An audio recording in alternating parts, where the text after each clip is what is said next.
Hello everyone! For today's video ay itong cake na ito ay order ko ngayong araw. Actually, kagabi ko ito inaisingan kasi para pag umaga, wala na akong gagawin at i-deliver na lang or ipipick up ng may-ari. Kaya ayan, itong cake na ito ay order ni Nang Divine at Ninang Cherilyn. Thank you so much for always trusting Amis Cakes and Pastries. Ito ay ilang ulit na sa pag-order dito sa akin si Nang Divine at itong si Nang Cherilyn ay kapatid ng umu-order dito sa akin at ayan, umorder din siya kasi nga alam niyo na, masarap! Sana all! Kaya ayan, itong flavor na ito ay Yema and Obi flavor. Sabi niya akong bahala. Kaya ayan, Yema and flavor yung available natin. Kaya yan yung flavor na ibinigay natin. O, di ba? Masarap din yan, guys. Basta, pag sinabing ikaw bahala, ayan. Sana all, maintindihan na klaseng customer. Ayan, sabi niya, minimalist cake din daw. Kaya yan, medyo nahihirapan tayo sa mga minimalist design na cake na yan. Medyo hindi tayo satisfy. Kaya naglagay ako ng white. Tsaka yan, pakinsikilisin. Ayan, hindi dapat ganyan. Mali lang yung pagkagawa natin. Ayan, pinakinis ko na ulit. Kasi nga, parang napapangitan ako. Hindi ko maintindihan. Ayan, nagkulay ako dyan ng blue. Tsaka naglagay ng white. Kaso, ayan. Gumanyan na yung itsura niya. Diba? Gumawa ako ng happy birthday na toppers na edible. Kaso nga lang, pag kinain mo ito ay walang lasa. Kaya, ayan. Ito ay corn dan toppers para naman hindi umula sa chiller.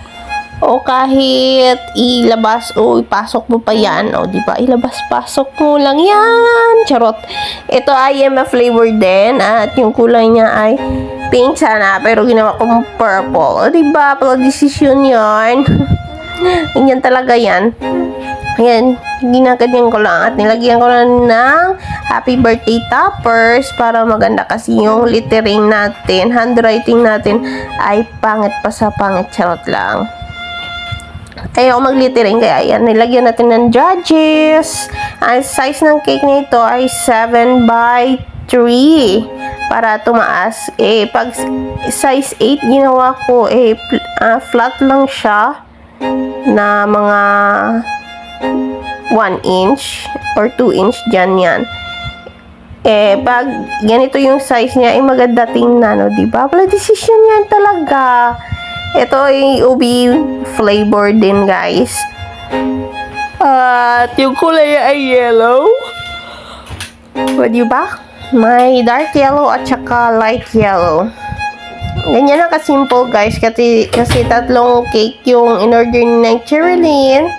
Thank you so much. At itong toppers na ito, nilagay na natin. O, diba? Napaka-easy to make. Kasi nilagyan natin ng cling wrap yung top ng corn dan para madaling i-cut. O, diba? Walang hassle. At ito naman yung number cake na order ni Nang Divine. Thank you so much for always trusting. Ito ay number 9 na mermaid cake. Ayan, ganyan ang kasimple, guys, na kinat ko muna sa gitna para malagyan ng feeling. Sana may feeling, pero siya wala. Charot. Ganyan ako mag-cut, guys. Wala tayong sundan, wala tayong ginagayahan dyan. Mano-mano yan, ha? O, diba? Parang may sinundan na na pattern. Pero wala yan, guys. Ayan, lagyan natin ng feeling sa gitna na Obi flavor from Bakersfield. Yung flavor red. Ayan, ganyan na ako magkulay, guys. Iba-iba yung kinulay ko dyan para maganda tingnan. At masatisfied din si Nang Divine. Ayan. Sabi ko, all printed toppers lang sana. Kaso, ayan, pala decision yan na kulit. Nilagyan ko ng mga edible toppers at mga mermaid tail para maganda tingnan. Oh, ayan.